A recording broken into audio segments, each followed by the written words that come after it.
সুপ্রিয় শিক্ষার্থী, আজকে আমরা দেখব তৃতীয় শ্রেণীর গণিত পৃষ্ঠা নম্বর 42। এই অধ্যায়ের নাম হচ্ছে গুণ। এই গুণ অধ্যায় শুরু করার আগে আমাদেরকে আগে জানতে হবে গুণের গুণ্য, গুণক এবং গুণফল সম্পর্কে। এই জন্য আমরা গুণ্য, গুণক এবং গুণফল সম্পর্কে আগে জানব। দেখো, আমরা যে অধ্যায় করছি তার নাম হচ্ছে গুণ। এই গুণের তিনটি অংশ রয়েছে। কি কি দেখো, ধরো তুমি 4 এবং 3 গুণ করবে। 4 এবং 3 গুণ করলে কত হয়? 12। এই 4-এর নাম গুণ্য,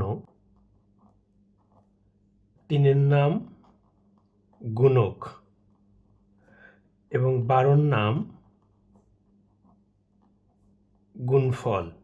দেখো, গুণ্য কাকে বলে?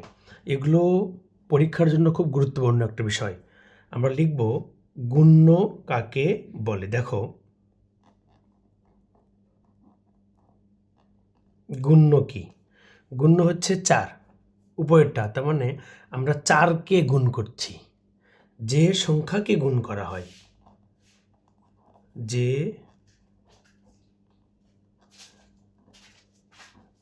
সংখ্যাকে গুণ করা হয় তাকে কি বলে? তাকে গুণ্য বলে। এবার দেখব গুণক। গুণক কাকে বলে? গুণ্য কোনটা? গুণ্য উপরেরটা। তাহলে যে সংখ্যাকে মানে 4কে গুণ করছি, কত দিয়ে গুণ করছি? 3 দিয়ে। 3 দিয়ে বা 3 দ্বারা গুণ, অর্থাৎ যে সংখ্যা দিয়ে বা দ্বারা গুণ করা হয়। লেখো, যে সংখ্যা দ্বারা গুণ করা হয় তাকে গুণক বলে। এবার গুণফল, আমরা সবাই জানি গুণফল মানে কি? গুণ করে যে পাই, অর্থাৎ গুণ করে গুণফল। গুণ করে যে সংখ্যা পাওয়া যায় তাকে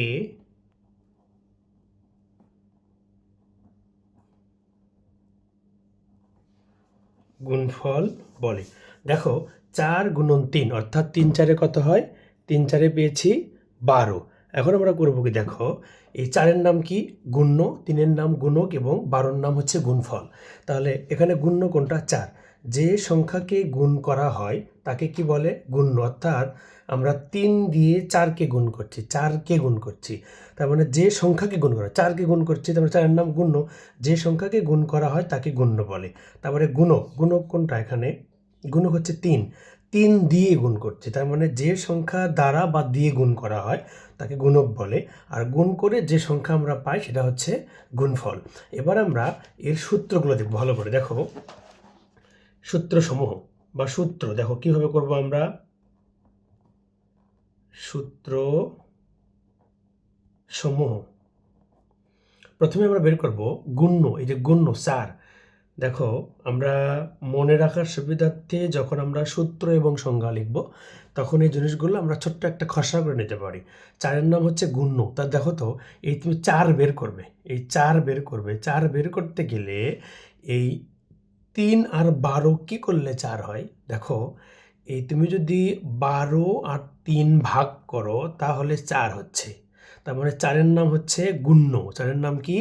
গুণ্য। গুণ্য বের করতে গেলে এই দুইটা ভাগ করতে হবে। তাহলে কোনটা আগে হবে? 12। 12-র নাম কি? গুণফল। গুণফল ভাগ 3, 3-এর নাম গুণক। তাহলে গুণ্য সমান গুণফল ভাগ গুণক। এভাবে নামতা, এভাবে তুমি যদি মনে রাখো তাহলে তোমাকে মুখস্থ করতে হবে না। গুণ্য শেষ, এবার দেখবো আমরা কি? গুণক। গুণক কোনটা? 3। 3 বের করতে গেলে কি করতে হবে? 12 আর 4 ভাগ করতে হবে। দেখো, 4 দিয়ে তুমি যদি 12কে ভাগ করো তাহলে কত হচ্ছে 3 4 12, এই যে 3 পেলাম, আমরা 3 পেলাম। তাহলে গুণক বের করতে গেলে দুটা ভাগ, কোনটা বড় সংখ্যা? গুণফল। তাহলে গুণফল আগে লিখব, গুণফল ভাগ গুণক। তাহলে গুণক বের করতে গেলে গুণনে দিয়ে ভাগ। এবার বের করব গুণফল কত? 12 বের করতে গেলে 4 আর 3 ভাগ করব না, 4 আর 3 ভাগ নয়, 4 আর 3 গুণ করলে গুণফল বের হবে। তার মানে গুণফল সমান, দেখো গুণফল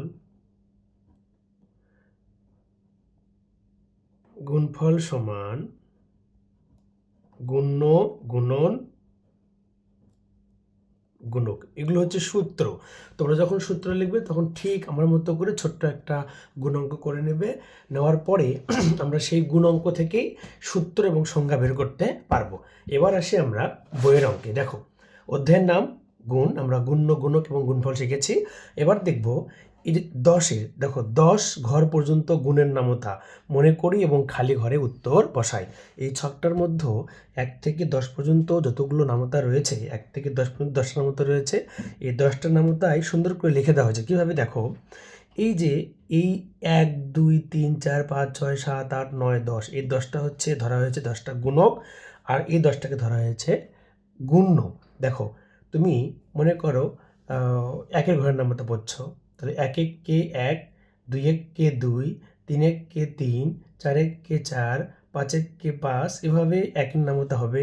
তারপরে 2-এর নামতাই 2 কে 2, 2 দুগুণ 4, 3 দুগুণ 6, দেখো 4 দুগুণ, যে 4 দুগুণ 8, 5 দুগুণ 10, এভাবে 2-এর নামতা। পরের ঘর দেখো, 3-এর ঘরে কিন্তু এই যে খালি ঘর বলছে, খালি ঘরে এই যে খালি ঘরে উত্তর বসায়, এই যে খালি ঘর রয়েছে এগুলোতে উত্তর লিখতে হবে।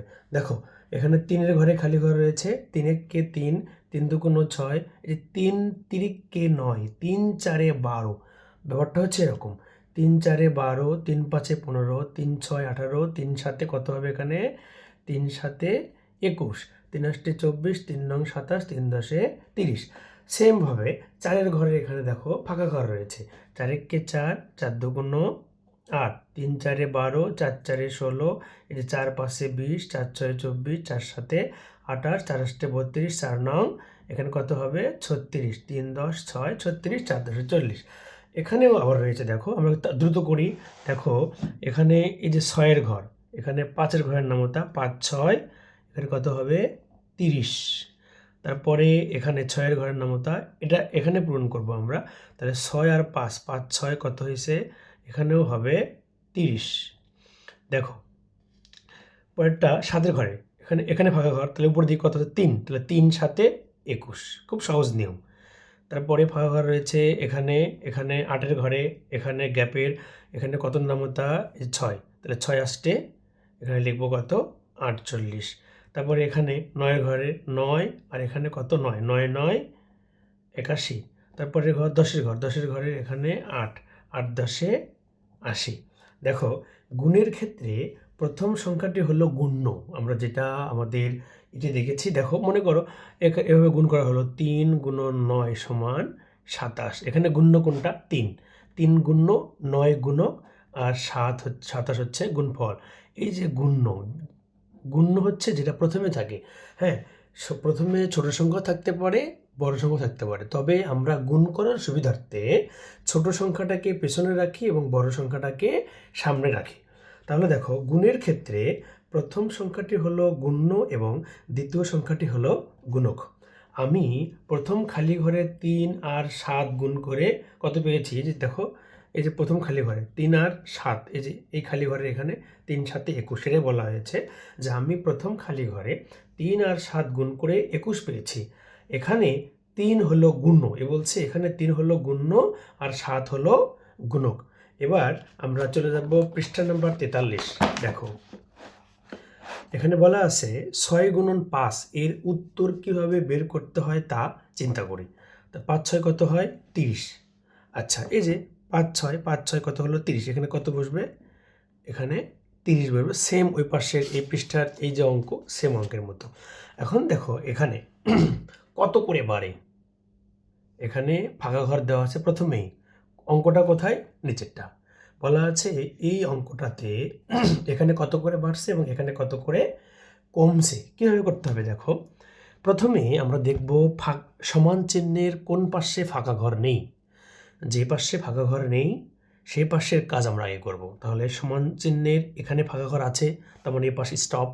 সমান চিহ্নের এ পাশে ফাঁকা ঘর নেই, তো এটা আগে করো। কত হবে দেখো, 5 6 30। তাহলে সমান চিহ্ন মানে কি, এখানে সমান রয়েছে, এ পাশেও যা হবে এ পাশেও তাই হবে, একই সংখ্যা হবে, একই মান হবে। তাহলে 5 6 30 যদি এখানে হয়, তাহলে এখানে কত হবে, 4 6 24। আচ্ছা, এখানে হইল 30, এখানে হলো 24, তাহলে 24-এর সঙ্গে আরও কত যোগ করলে 30 হবে? 24-এর পর 25 26 27 28 29 30, 6। তাহলে দেখো এখানে কত হলো, এখানে 5 6 30, এখানে 4 6 24 আর 6 যোগ করলে কত হচ্ছে, 30। তার মানে কত করে বাড়ে, 6। আচ্ছা, পরের অঙ্ক দেখবো আমরা। দেখো এখানেও সেম একই রকম অঙ্ক, সমান চিহ্ন যে পাশে নেই সে পাশে কাজ আমরা এ করবো। 5 6 কত হয়েছে, 30। আর এখানে কত আছে দেখো, 6 6 36। তার মানে হতে হবে 30, হয়েছে 36। তাহলে 36 থেকে কত বিয়োগ করলে 30 হবে? 36 থেকে যদি আমরা 6 বিয়োগ করি তাহলে কি হবে, তাহলে এখানে 36 থেকে 6 বিয়োগ করলে 30 হবে। এখানে কত কমছে, এখানে বাড়াতে হয়েছে 6 আর এখানে কমাতে হয়েছে 6। পরের অঙ্ক দেখবো, দেখো সেম অঙ্ক, একই রকম। 6 গুণন 5 এর উত্তর, তাহলে উত্তর বের করি আগে। 5 6 কত হলো দেখো, 5 6 30। আর এখানে 6 গুণন 4, 4 6 24। তার মানে এখন প্রশ্নটা এমন হয়ে গেল, 30 আর 24 এর মানে 5 6 30, 30 এর উত্তর মানে 30 30 4 6 24 এর চেয়ে কত বেশি? দেখো তো, এই 30টা 5 6 30 4 6 24 এর চেয়ে কত বেশি? তাহলে গণে দেখো, 24-এর পর 25 26 27 28 29 30, কত বেশি? এখানে 6 বেশি।